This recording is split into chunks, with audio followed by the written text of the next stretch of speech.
HighBridge, a division of Recorded Books, presents Body Language, Writers on Identity, Physicality, and Making Space for Ourselves. Edited by Nicole Chung and Matt Ortiel. Read by Catherine Ho, Angela Juarez, Adi Cabral, and Sean Crisden. Introduction. Nicole Chung and Matt Ortiel. We talk a lot about bodies, from their right to safety and respect to how they take up space, from their sizes and shapes and shades to what each is able to do. It's a conversation that's both constant and ever-evolving, especially in our new decade, as we've become hyper-aware of the ways we physically navigate our world, whether in close proximity or 6 feet apart. To recognize and celebrate human bodies in their myriad beauties and braveries, we offer this mosaic. Body Language, a wide-ranging anthology of essays about the stories our bodies tell and how we move within and against expectations of race, gender, health, and ability. Since its founding in 2015, Catapult magazine's goal has been to elevate writers who move cultural discussions forward through telling the stories that matter most to them. As a digital publication, Catapult is committed to publishing literature that fearlessly explores the areas where human identities intersect, while providing a free, welcoming space for a diverse, curious, and growing readership. This anthology is an extension of that project. Body Language features an astonishingly talented and diverse group of 30 writers, including Black writers, Asian writers, Latinx writers, trans and non-binary writers, disabled writers, immigrant writers, whose stories document their lived experiences, help to bridge the gaps between us, and add needed perspective and nuance to personal and political conversations around human bodies. Bodies are beautiful. Natalie Lima documents the ways men fetishize her fat and powerful body. A.E. Osworth chronicles their transition through thirst traps. Bodies endure. Jenny Tinghui Zhang confronts her eating disorder in the harsh landscape of Wyoming. Destiny O. Birdsong tackles what she calls Karen medicine, the broken and often biased U.S. healthcare system that Black women must navigate. Bodies need care. Melissa Hung eases her chronic headaches with swimming. Jess Zimmerman reframes what we consider pain, especially after the trauma of 2020, which Gabrielle Belleau beautifully describes as our year of breath. Most importantly, bodies carry us through our one life. Brian Washington writes about playing high school football as a Black teenager growing up in Texas. Bazi Ikpi returns to Nigeria and considers the different stories skin can tell. Essie Smith pays tribute to the small beauties of funeral sex in defiance of grief. After all, as the late Nina Riggs writes in her essay, The Crematorium, dying isn't the end of the world. As has been said, our bodies are wonderlands, but they can also be battlefields. And we all have one, for better or for worse. It would be impossible to include every experience, every argument, every kind of body in one anthology. Body Language is meant to be a tribute to the human body's multitudes, as well as a conversation starter, a challenge to the ways in which many of us were taught to understand our bodies and what they can be. What these essays all have in common is that they are by writers speaking their truths for themselves, for their own bodies and individual identities, as opposed to submitting to society's expectations about what bodies should look like, what they should do, or how they must behave. The Crematorium. Nina Riggs. We are following 2 black-suited undertakers across the 100-degree parking lot out to a windowless metal building. My dad, my brother Charlie, his wife Amelia, me. My husband is at work, our kids at school. It is the day before my mom's memorial service. My phone is buzzing in my pocket with texts of flight arrivals and last-minute arrangements. We are all frazzled by the heat and the events of the past week, but I think I look the most haggard. On top of my mom's cancer and final days, I have been lugging the weight of my own breast cancer around with me for the past 8 months. A sneaky, aggressive kind that has made everything feel deeply off-kilter since the day I was diagnosed. The hair on my head is a patchy fuzz following months of chemo. I am one-breasted from a mastectomy last month, my t-shirt sagging off my body on that side like a sheet on a windless clothesline. I'm facing another 3 months of chemo scheduled to start the Monday after the memorial. "Damn it," my mom had said a few weeks ago when she was still coherent. "I can't believe I'm going to die right when you're in the middle of all this. It's killing me." One of her wry smiles. The bulk of me is standing here in grief, in that unhinged and unpredictable way we are led toward things after a loss. But I have to admit that part of me is here for some kind of morbid test drive, death hitching a ride in my chest from my mom's sickbed to this parking lot behind the funeral home. In the far back corner, in the corrugated metal building, the crematorium. The uglification of America, my mom used to say, when she would see this sort of cheap metal structure going up along some rural North Carolina highway, quickly announcing itself as a Dollar General or a liquor store. Now, inside one, her body awaits its final moments. We know they'll have her in the $100 cardboard cremation casket we'd picked out at the funeral home. What we don't expect is that it will look like a large, white cake box. The morticians seem uncertain about us for wanting to be here, like it's we who are the creepy ones.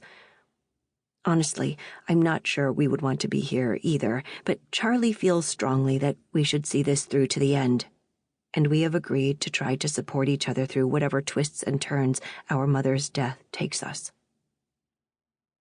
We kept vigil at her bedside until she died. We kept her body in the house for several days after she was gone, taking turns sitting with her, watching her change and become increasingly less her. And now, this is the end, I think to myself. 3 days earlier, we'd sat in the funeral home office with a different mortician, our next-door neighbor, Joe, a friend and the new father of a baby girl born the very week my mom died, and asked about observing the cremation. Sure. That can definitely be arranged," Joe said. 2 of his great gifts, tact and kindness. On the glossy mahogany table in the funeral parlor was the flowered canister we'd brought from home, her stash can. "And can you put her ashes in this?" Charlie asked. "Sorry, it has kind of a strong smell. It's where she kept her pot." "Oh, definitely," said Joe, nodding without blinking. "Not a problem." I was actually relieved this was the container we'd shown up with. When I'd picked up my dad for the funeral home appointment, he climbed into my car, holding the orange Tupperware pitcher we'd been mixing powder lemonade in since the 1970s.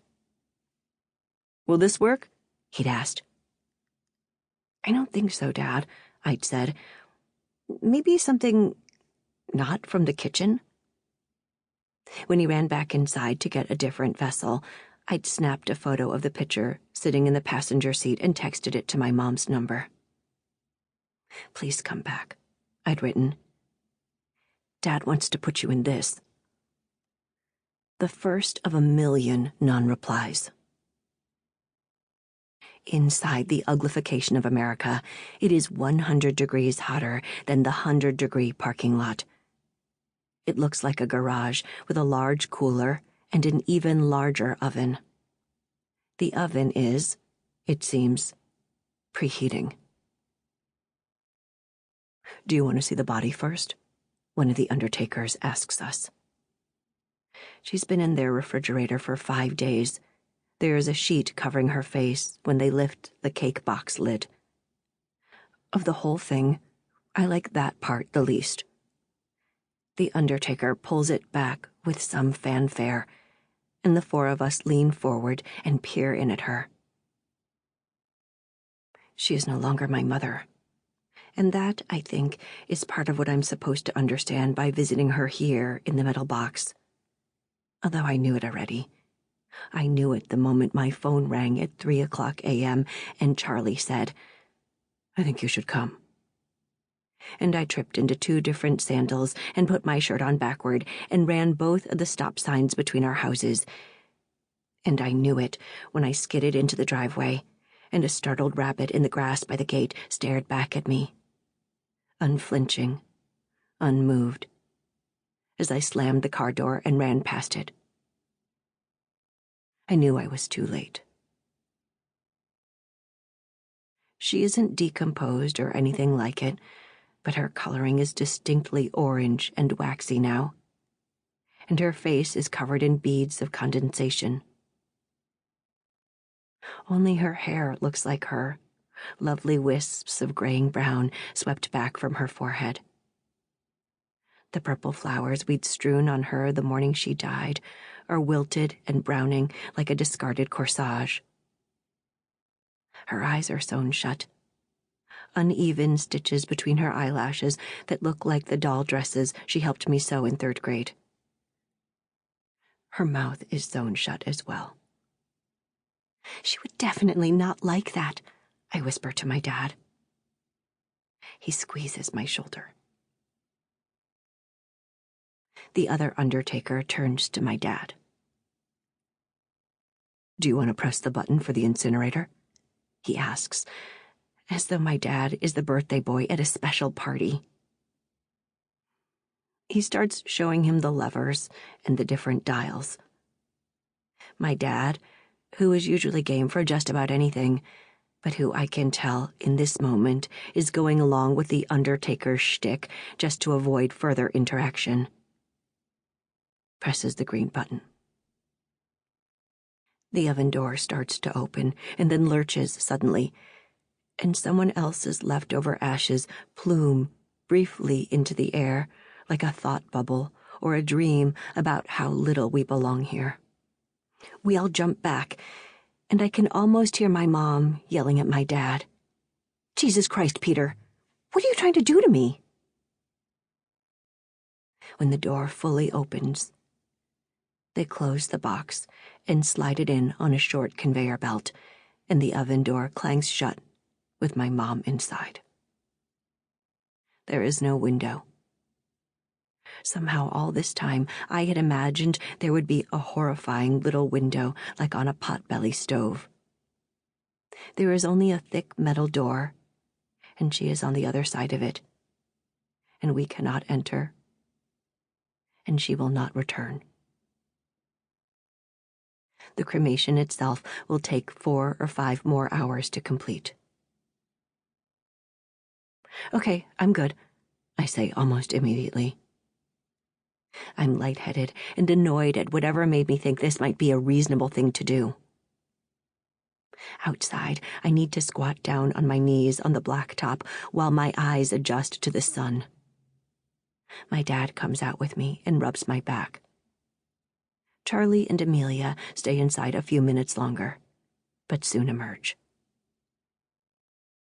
Charlie is 10 years younger than I am, not yet 30. Growing up, we never really fought with each other, or our dad. He wasn't part of the architecture of our childhood. But we fought a lot with our mom. For a long time, that was what Charlie and I had in common. Me, maybe, because I'm so much like her, impulsive, demanding, emotional. Mom and I even got cancer together. Charlie, maybe, because he is her opposite. He can be hard to connect with, and she took that personally sometimes. He is kind and smart and sensitive and disarming. But he can be hard to read, and he lives in his head. Amelia already understands him far better than the rest of us ever did. Sorry about that, says Charlie, cry laughing. Amelia leaning her head against him as we all walk arm in arm back to the car. I don't know if that was okay or horrible. It's okay, says my dad. Let's just not ever do that again. Dying isn't the end of the world, my mom liked to joke after she was diagnosed as terminal. I didn't really understand it until, suddenly, I did. When my breast cancer became metastatic and incurable. There are so many things that are worse than death. Old grudges, a loveless life, insufficient self-awareness, severe constipation, a lack of curiosity, no sense of humor, this grim parking lot. After the cremation, the rest of the afternoon is airport runs and phone calls, and the evening is soup and beers on the back patio with music and family and friends. An old best friend pulls into the driveway on her motorcycle, driven that day from New York. Amelia's parents are here. My mother-in-law walks through the gate. The neighbors bring dessert. All through this, the oven is at work in the back of that parking lot on the other side of town. The cremation was not, it turns out, the absolute end. It will be a couple days before we receive the ashes because, as Joe tells me one morning in the driveway, after the incinerator, there's the cremulator, a high-speed blender of sorts that grinds the cremated bone fragments into approximately 4 pounds of rocky sand. 2 days after the memorial service, Joe rings the doorbell, holding the stash can. He's home from work for a quick lunch, the hearse crowding the narrow driveway between our houses. His wife, Josie, is home full-time with the baby, and Joe is trying to get back to working a regular schedule. His eyes are raw with the shock of parenting. I can hear the sound of newborn cries through our open windows at all hours. These are for you, he says when I open the door, handing me the container. 4 pounds. Thank you, I say, holding it awkwardly with both hands, trying to put it under my arm, but knowing that would not be right either. I hope you guys are doing okay over there. We are, he says, smiling. Tired, but she's so great. 15 minutes later, I peer out the dining room window. The driveway is empty. I discover I'm still holding the canister, balanced on my hip and in the crook of my arm. I've let the dog out and straightened the couch cushions and made a grocery list, but I haven't put it down. Through the screens, I can hear Josie humming and cooing to the baby, that mindless, meandering tune of comfort and companionship.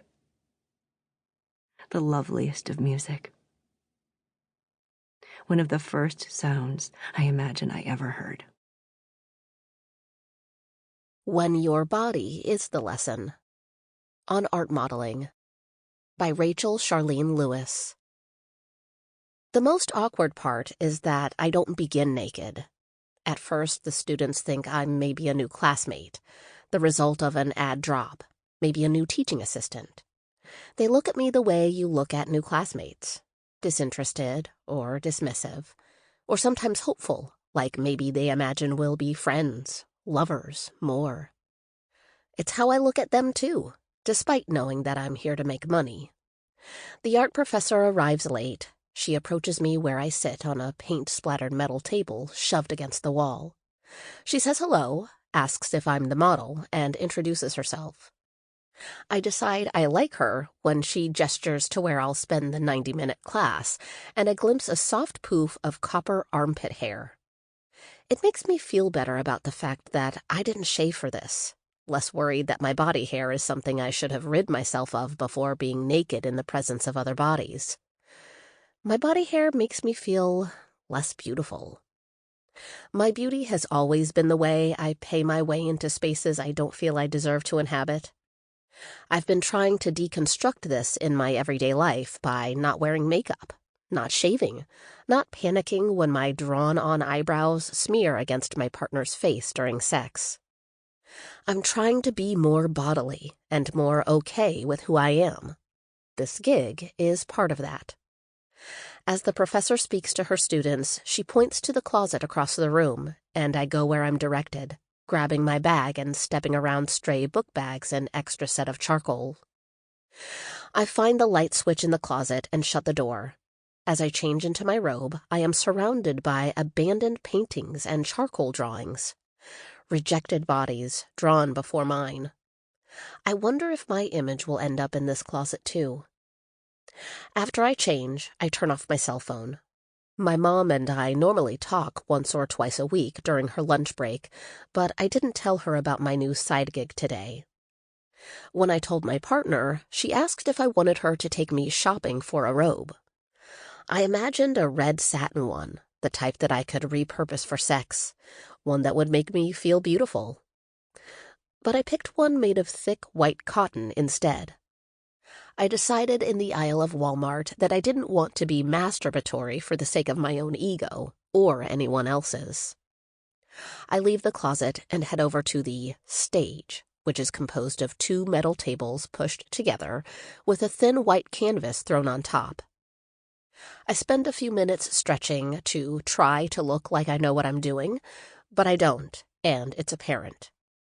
All of this makes me feel vulnerable, a feeling I'm not used to. In my everyday life, I am unabashedly sexual, unapologetically queer, pro-black, and fighting the patriarchy. I imagine myself at 30 working as a sex ed teacher during the week and at a sex store on weekends. I text my friends reviews of new sex toys I've tried and have one-night stands with ease. Being nervous up here makes me feel like a fraud. I crawl onto the stage and stand, still in my robe. The professor explains that I'll start out doing quick poses ranging between 10 and 30 seconds, and that over the course of the hour and a half, I'll begin holding longer poses, a few for 10 minutes, a few for 15. I'm to come up with poses as I go. If I get stuck, she'll throw some ideas out. I can sit, or stand, or lie down on the tables. It's up to me. Whenever I'm ready, she says. This is a mid-level graduate course, so the class is more diverse than the ones I took in undergrad. Still, many of the students are white boys of a specific type. The sort I probably would have had a crush on growing up if they'd popped up in a mediocre romantic comedy or a movie about vampires.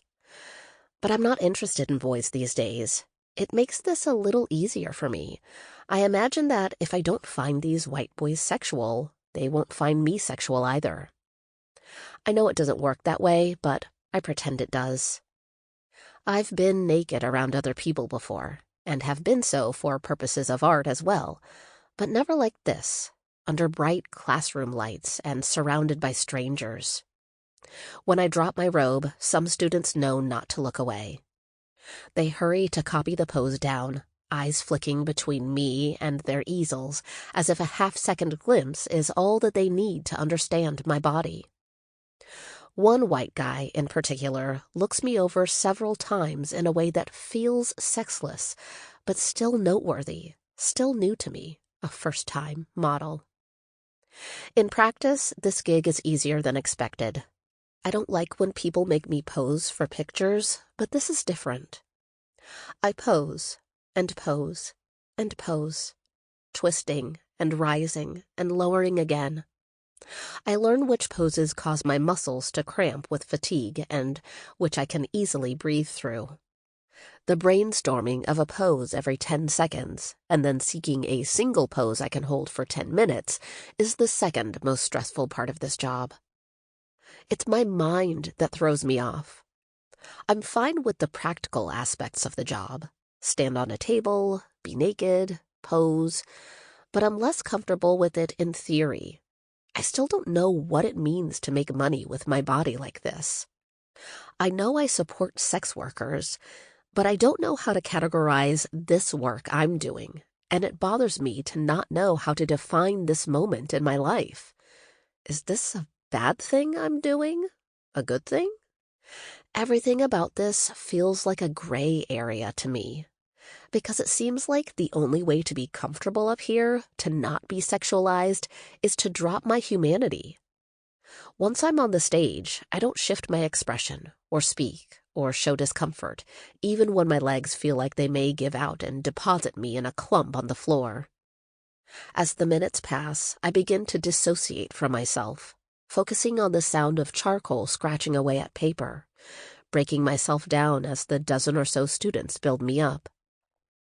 I become little more sensual or human or alive than the thin white cloth beneath me, splattered with paint and now dusted with my skin cells and stray hair. I deanimate, and time passes. An hour in, I get dizzy and remember my fear of heights, and it's a snapback into my own body. Suddenly, standing on 2 metal tables in front of all these people feels ridiculous. I crave both feet together, on the ground. I look out the window and again locate myself on the 3rd floor of a large concrete school building. As I sink back into my skin, it overheats. I focus on feeling my feet, wiggling my toes. I think of my fingers in my hair, the fat on the backs of my knees, my tongue in my mouth.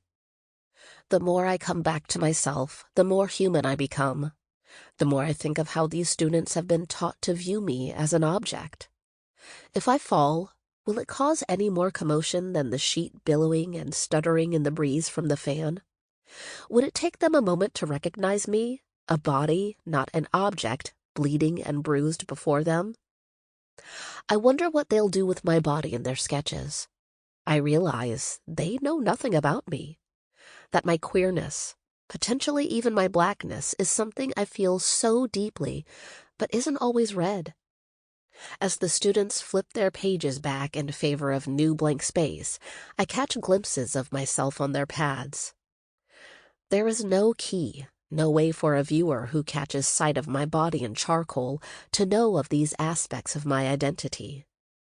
I am little more than a half-dozen lines on paper, some curls if the artist even attempts my hair. Most don't, leaving a bald circle where my hair should be.